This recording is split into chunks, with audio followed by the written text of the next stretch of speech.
నమస్కారం, నా పేరు తేజస్విని. బీసీఎన్ న్యూస్ కి స్వాగతం. ముందుగా ముఖ్యాంశాలు.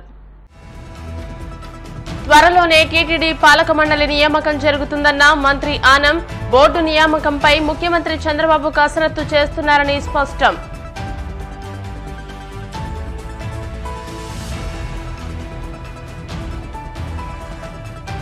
కడియం నర్సరీ ప్రాంతాల్లో చిరుతజాడ, వణికిపోతున్న దోషాలమ్మ కాలనీ ప్రజలు.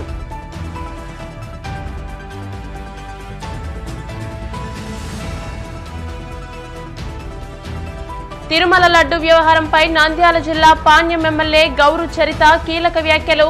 గత పాలక వర్గమంతా తప్పు చేస్తుందంటూ ఆరోపణ.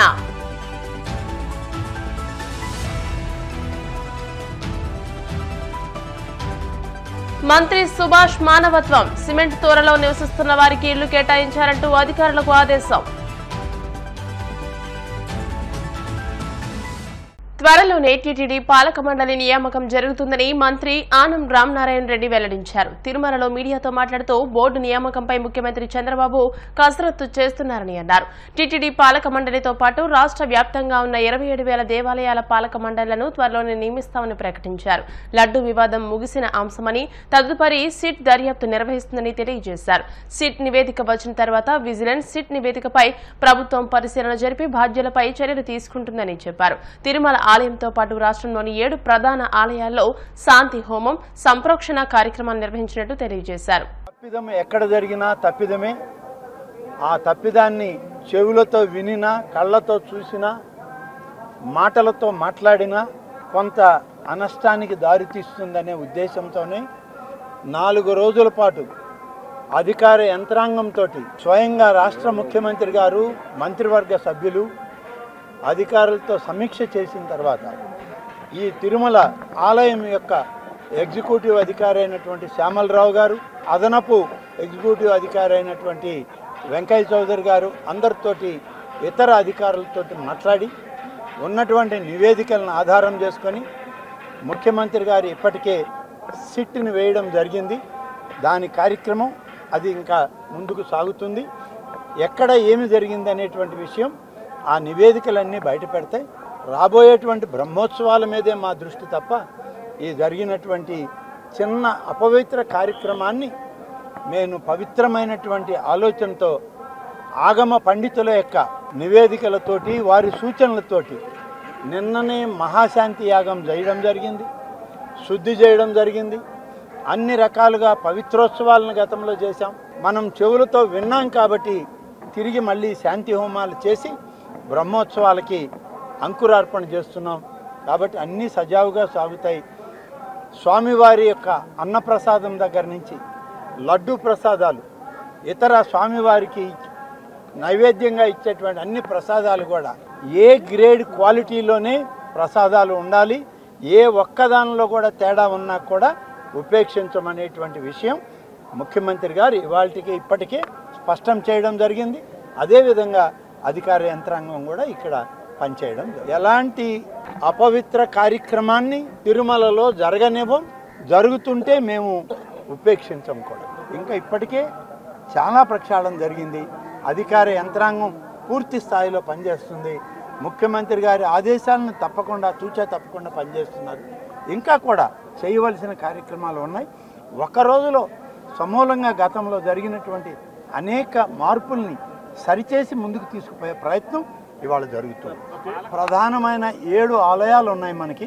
అన్ని ఆలయాలు కూడా ఇప్పటికే అన్నిట్లో కూడా ఏది తప్పో ఒప్పో అనేటువంటి జోలికి వెళ్లకుండా నిన్ననే మహాశాంతి, మహాసంప్రోక్షణ కార్యక్రమాలు అన్ని ఆలయాల్లో చేసాం. అన్ని వైష్ణవ సాంప్రదాయ ఆలయాలన్నింటినీ కూడా రాష్ట్రంలో చిన్న పెద్ద అన్ని ఆలయాల్లో కూడా చేయమని చెప్పి ఆదేశాలు ఇచ్చాం. చేస్తూ ఉన్నారు. ఈ యొక్క అన్న ప్రసాదాలు కానీ, స్వామివార్ల కైంకర్యానికి పెట్టే ప్రసాదాలు కానీ ఇప్పటికే అన్నీ కూడా పరీక్షించడం జరిగింది. కొనుగోలు చేసేటువంటి వస్తువుల మీద కూడా నియంత్రణలు విధించాం. తప్పనిసరిగా అన్నీ కూడా పరిశీలన చేసి పరీక్షించిన తర్వాతనే ఆలయంలోకి తేవాలని కూడా చెప్పడం. తూర్పుగోదావరి జిల్లా రాజమహేంద్రవరం దివాన్ చెరువు అభయారణ్యం ప్రాంతంలో పులి సంచరిస్తోందని వార్తలు వచ్చిన సంగతి తెలిసిందే. అయితే ఇప్పుడు ఆ పులి జాడ అక్కడ లేదు. ఉన్నట్టుండి మంగళవారం రాత్రి తూర్పుగోదావరి జిల్లా కడియం నర్సరీ ప్రాంతాల్లో చిరుత జాడ కనిపించడంతో స్థానికులు ఒక్కసారిగా ఉలిక్కిపడ్డారు. దివాన్ చెరువు ప్రాంతం నుంచి ఈ చిరుత కడియం ప్రాంతానికి వచ్చినట్టు కాలిముద్రల ద్వారా అధికారులు నిర్ధారించారు. అయితే కడియం వీరవరం రోడ్ మధ్యలో ఉండే దోషాలమ్మ కాలనీలో ఈ చిరుత జాడలు కనిపించడంతో ఆ కాలనీ వాసులంతా భయంతో బిక్కుబిక్కుమంటున్నారు. అటవీ శాఖ అధికారులు సైతం ఈ ప్రాంతాన్ని పరిశీలించి చిరుత సంచరిస్తున్నట్టు గుర్తించారు. ఈ నేపథ్యంలో నర్సరీలో ఉన్న సీసీ కెమెరాలను పరిశీలించి పులిని బంధించి ఏర్పాట్లు చేస్తామని, ఎవరూ ఆందోళన చెందాల్సిన అవసరం లేదని అన్నారు. తిరుమల లడ్డూ వివాదంపై మాజీ మంత్రి అంబటి రాంబాబు సంచలన వ్యాఖ్యలు చేశారు. గుంటూరులో ఆయన మీడియాతో మాట్లాడుతూ తిరుమల లడ్డూ అపవిత్రమైందని ఆంజనేయ స్వామిపై ప్రమాణం చేయగలరా అంటూ కూటమి ప్రభుత్వాన్ని ప్రశ్నించారు. ఒకవేళ తప్పు తాము చేసి ఉంటే పవన్ పశ్చాత్తాప దీక్ష చేయాల్సిన అవసరం ఏమిటని అన్నారు. తాము తప్పు చేశామని నిరూపిస్తే ఎలాంటి శిక్షనైనా అనుభవిస్తామని అన్నారు. టీడీపీ హయాంలో దేవాలయాలపై జరిగిన దాడులపై పవన్ కళ్యాణ్ ఎందుకు మాట్లాడలేదని అంబటి ఫైర్ అయ్యారు. ఎప్పుడైతే నారా చంద్రబాబు నాయుడు గారు ముఖ్యమంత్రి స్థాయిలో ఉండి తిరుపతి లడ్డూ వివాదాన్ని ప్రస్తావన చేశారో, కూటమి ఎమ్మెల్యేల మీటింగ్ సమావేశంలో ఆయన జంతువుల కొవ్వు లడ్డూ తయారీలో ఉపయోగించినటువంటి నెయ్యిలో కల్తీ కలిసింది అనేటువంటి ఆరోపణ చేశారో, ఆ ఆరోపణ తరువాత అందరూ ఒక్కసారి ఉలిక్కిపడి అనేక వ్యాఖ్యలు చేశారు. దేశవ్యాప్తంగా, రాష్ట్ర వ్యాప్తంగా తెలుగువారు ఎక్కడున్నా కూడా అందరూ కామన్ గా చేసినటువంటి కామెంట్ ఏంటంటే దీన్ని నిగ్గు తేల్చాలి. ఇది జగన్మోహన్ రెడ్డి గారి ప్రభుత్వం అధికారంలో ఉన్నప్పుడు లడ్డూ ప్రసాదంలో కల్తీ కలిసిందని అధికారంలో ఉన్నటువంటి ఒక ముఖ్యమంత్రి గారు చేసినటువంటి ఆరోపణ రాజకీయ ఆరోపణగా మిగిలిపోకూడదు, దీనికి ఒక లాజికల్ ఎండ్ కావాలి అనేటువంటి ఉద్దేశంతో అనేక మంది దీని మీద ఎంక్వైరీకి డిమాండ్ చేశారు. కొంతమంది అయితే సిబిఐ ఎంక్వైరీ అన్నారు, కొన్ని పార్టీలు. కొందరైతే సిట్టింగ్ జడ్జి చేత విచారణ జరిపించాలన్నారు. కొందరైతే సిట్టింగ్ జడ్జి పర్యవేక్షణలో ఒక ప్రత్యేకమైన స్పెషల్ ఇన్వెస్టిగేషన్ టీమును వేసి వారి చేత విచారణ జరిపించాలి. ఇది పెద్ద ఆరోపణ, మతపరమైనటువంటి ఆరోపణ. భారతదేశంలో హిందూ మతానికి సంబంధించినటువంటి ఒక పవిత్రమైన దేవాలయంలో ఇలాంటివి తయారయ్యేదనేటువంటి ఆరోపణ చాలా భయంకరమైన ఆరోపణ. దీన్ని ఆ స్థాయిలో విచారణ జరిపి వాస్తవాలు నిగ్గు తేల్చి నిజమైతే ఆ దోషుల్ని శిక్షించాలి అనేటువంటి డిమాండ్ సర్వవ్యాపితంగా వినిపించింది. చంద్రబాబు నాయుడు గారు చాలా వ్యాఖ్యలు చేస్తూ ఆయన ఎంక్వైరీ చేస్తానన్నాడు. ఆంధ్రప్రదేశ్ ప్రభుత్వంలో పనిచేస్తున్నటువంటి ఒక డిఐజీ స్థాయిలో అధికారిని వేసి విచారణ జరిపిస్తాను అని ఆయన చెప్పిన తర్వాత దేశవ్యాపితంగా, ప్రపంచవ్యాపితంగా ఉన్నటువంటి మానవతావాదులు కానీ, రాజకీయ నాయకులు కానీ, హిందుత్వానికి సంబంధించిన వారు గాని చాలా ఆశ్చర్యపోయారు. ఇంత పెద్ద ఆరోపణ చేసి ఆయన ప్రభుత్వంలో పనిచేస్తున్నటువంటి ఒక డిఐజీ చేత విచారణ జరిపిస్తాను అనడం ఏమిటి, ఇది ధర్మమేనా అనేటువంటి విమర్శలు విపరీతంగా వచ్చాయి. చంద్రబాబు నాయుడు గారి ప్రభుత్వంలో పనిచేస్తున్నటువంటి డిఐజీ తప్పు చేశారు, వాళ్ళందరినీ ఉరేయమని రాంచుతారు, అంతేగా మీరు చేసేది. దానికన్నా ఇంకో బెటర్ చేయటం బెటరు. మీ అబ్బాయి ఉన్నాడు కదా లోకేష్, విద్యాశాఖ మంత్రి, ఆయన నాయకత్వంలో కమిటీ వేసి విచారణ జరిపించండి, ఈజీగా అయిపోతుంది. ఎప్పుడైతే ఇంత పెద్ద ఆరోపణ చేసి కేవలం తన ప్రభుత్వంలో పనిచేస్తున్నటువంటి ఒక పోలీస్ ఆఫీసర్ని వేసి విచారణ జరిపిస్తాను అన్నప్పుడే చంద్రబాబు నాయుడు గారు చేసినటువంటి ఆరోపణ పట్టు లేనిదని, అసత్యమని, కేవలం రాజకీయ దుమారాన్ని రేపటం కోసమో, లేదా జగన్మోహన్ రెడ్డి గారి ప్రభుత్వం మీద కక్ష సాధించటం కోసమో, లేదా హిందుత్వాన్ని రెచ్చగొట్టి అల్లకల్లోలాలు సృష్టించటం కోసమో చేసినటువంటి ఒక ప్రయత్నం అనేది చాలా స్పష్టంగా అర్థమైపోయిందనే విషయాన్ని నేను ప్రత్యేకంగా చెప్పవలసిన అవసరం లేదు.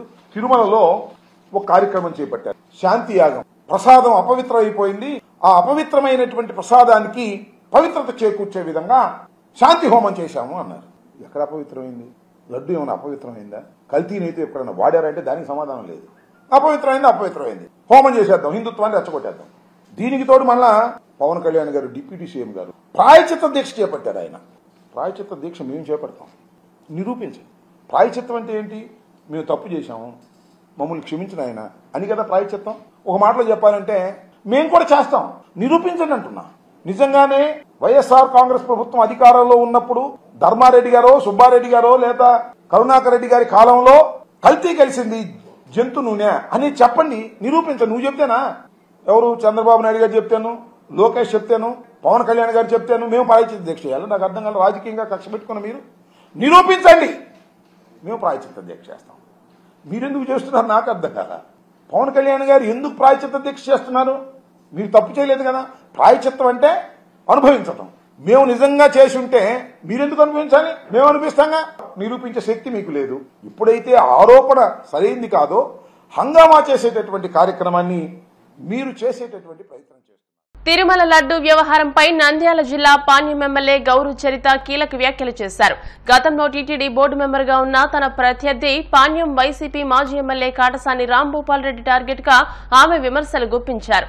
వైసీపీ నేతలు తిరుమలను అపవిత్రం చేశారని, గతంలో టీటీడీ బోర్డులో మెంబర్లుగా ఉన్న వైసీపీ నేతలపై తమ ఎన్డీఏ ప్రభుత్వం తగిన చర్యలు తీసుకుంటుందని ఆమె అన్నారు.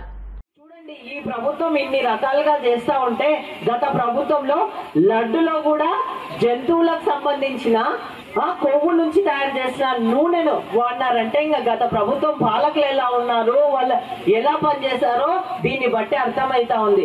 దీంట్లో మన మాజీ ఎమ్మెల్యే గారు కూడా బోర్డు మెంబర్ గా పనిచేసి వీళ్ళంతా ఇంత దారుణానికి పాల్పడుతున్నారంటే ఎంత ఘోరమో. కాబట్టి దీనికి బాధ్యులైన వారిని కఠినంగా ఈ ప్రభుత్వము చర్యలు తీసుకుంటుందని కూడా ఈ సందర్భంగా తెలియజేస్తా ఉన్నా. వెంకటేశ్వర్ల స్వామి అంటే కలియుగ దైవం. మన రాష్ట్రానికే కాదు, మన దేశానికే కాదు, ప్రపంచంలో ఉన్న నలుమూలల నుంచి ఆ దేవదేవుని దర్శించుకోవడానికి రావడం జరుగుతుంది.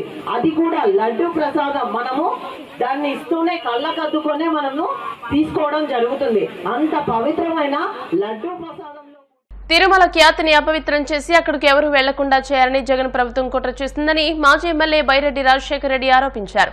కర్నూలులో ఆయన మీడియాతో మాట్లాడుతూ గత వైసీపీ హయాంలో భూమన కరుణాకర్ రెడ్డి, ధర్మారెడ్డి లాంటి వ్యక్తులకు కీలక బాధ్యతలు అప్పగించడం ఏమిటని ప్రశ్నించారు. 2019 నుండి ఆలయాలు విగ్రహాలను ధ్వంసం చేస్తుందని రాష్ట్ర ప్రభుత్వం విచారణకు కమిటీ వేయాలని ఆయన డిమాండ్ చేశారు. జగన్ పాలనలో టీటీడీలో జరిగిన ఆస్తుల దోపిడీ, అపవిత్రతపై సీబీఐ విచారణ చేయాలని, టీటీడీ లడ్డూ కల్తీపై న్యాయ విచారణ చేసి దోషులను కఠినంగా శిక్షించాలని, రాష్ట్రంలోని హిందూ దేవాలయాలకు, ఆస్తులకు కేంద్ర రాష్ట్ర ప్రభుత్వాలు రక్షణ కల్పించాలని మాజీ ఎమ్మెల్యే బైరెడ్డి రాజశేఖర రెడ్డి సవాల్ చేశారు.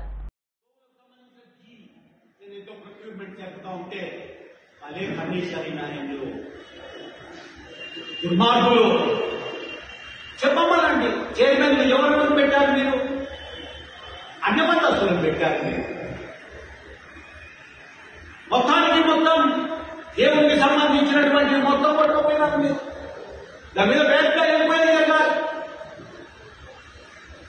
అందుకే జగన్, నువ్వు డిబేట్ రా, నీ మతము నీ కులం మీద డిబేట్ రా, ఎక్కడికి పిలుస్తావో కమాండ్ కూర్చుందాం. నువ్వు అనుకుంటున్న కులము, నువ్వు చెప్తున్న కులము కాదు, నీ మతము హిందూ మతము కాదు. మొదటి నుంచి నేను వ్యతిరేకిస్తున్నా దీని మీద. అందుకే వైఎస్ జగన్ అన్నటువంటిది వైఎస్ అనేది తీసి పారేసి కొవ్వు జగన్ అని పెట్టుకో. కొవ్వు జగన్ అని పెట్టుకో. నీ ఇంటి పేరు కొవ్వు అని పెట్టుకో. చిన్న స్థాయిలో నిలబడిపోతాడు. ఎంత మోసం చేసింది, ఎంత మోసం ఆయన చేసిన మోసమో. ఇదే మోసం. ఎవరు చేయలే ఇంతవరకు. ఈ దేశాన్ని విజయశేషులు ఎవరోనో పరిపాలించి లూటీ చేసి తీసుకెళ్లారు, కానీ ఇట్లాంటివి మాత్రం ఎవరు చేయలే. ఎంత మోసం చేస్తేవిరా జగన్, జగన్ ఎంత పని చేస్తేవిరా. భక్తులను మోసం చేస్తేవిరా, దేవుణ్ణి మోసం చేస్తేవి, తిరుమల తిరుపతిని మోసం చేస్తేవి, వెంకటేశ్వర స్వామిని మోసం చేస్తేవి, లడ్డులో కొవ్వు కలిపిన వీళ్లను చాలా కఠినమైనటువంటి ఇంకోటి కేంద్రం కూడా స్పందించాలి. అదే రకంగా కరుణాకర్ రెడ్డి, దుబ్బారెడ్డి, మల్లా కరుణాకర్ రెడ్డి ఇట్లాంటి నాస్తికులు, అన్య మతస్థులు వచ్చి కూర్చుంటే అయిపోయినట్టే. ఇంకా లడ్డుకు బదులు ఆడ ప్రసాదం కొవ్వే నిలబడుతుందేమో. వెంకటేశ్వర స్వామి విగ్రహాన్ని తీసి ఇంకొక విగ్రహం కూడా పెట్టే పరిస్థితి వస్తుందేమో. కేంద్రం కూడా దీని మీద చాలా సీరియస్ గా తీసుకోవాలి. ఇటువంటి వాళ్లను చర్యలు తీసుకొని వాళ్లను వదిలిపెట్టకూడదు. ఈ గంట ప్రథమ ముద్దాయి, మొదటి ముద్దాయి కొవ్వు జగనే తప్ప 3 కాదు. మొదటి ముద్దాయి కొవ్వు జగన్. ఆనవాయితీగా సాంప్రదాయబద్ధంగా ఏ రకంగా వస్తుందో, ఎట్లా తయారు చేసి భక్తులకు ఇవ్వాలో, నైవేద్యం ఎట్లా ఇవ్వాలో అన్నటువంటిది ఈ 3 నెలలుగా జరుగుతూ ఉన్నటువంటిది మనము అప్రిషియేట్ చేయాలి. అదే రకంగా ఈ 5 సంవత్సరాల్లో తిరుమల తిరుపతి దేవస్థానాన్ని ఏ దేవస్థానంలోనైనా భక్తులు ఇచ్చినటువంటి కానుకలు కానీ, ఉండి డబ్బు కానీ మొత్తం మీద లెక్కలు తీయాల్సినటువంటి అవసరం ఉంది. ఇది పెద్ద స్కాండల్. ఇది వెంకటేశ్వర స్వామిని నమ్మేటటువంటి భక్తులను మోసం చేశాడు. తగిన శాస్తి జరిగే తీరుతుంది. చట్టపరంగా కూడా చర్యలు తీసుకోవాల్సినటువంటి అవసరం. ఇప్పుడు ప్రకటనలు.